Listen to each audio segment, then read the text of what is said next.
3 февраля, когда немного подрасту, солдатом тоже стану я.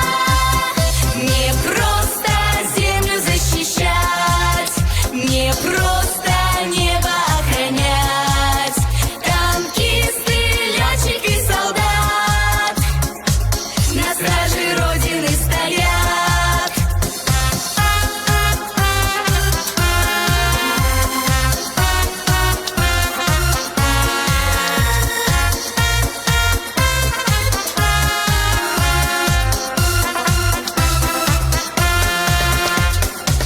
Я буду в армии служить, свою отчизну защищать, границы наши сторожить, врагам пощады не давать.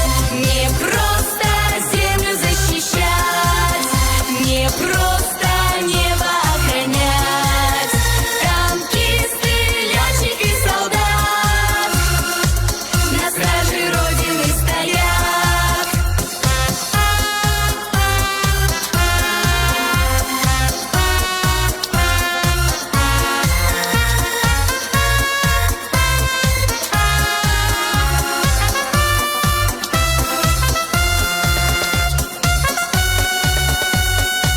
И всех защитников страны сегодня поздравляю.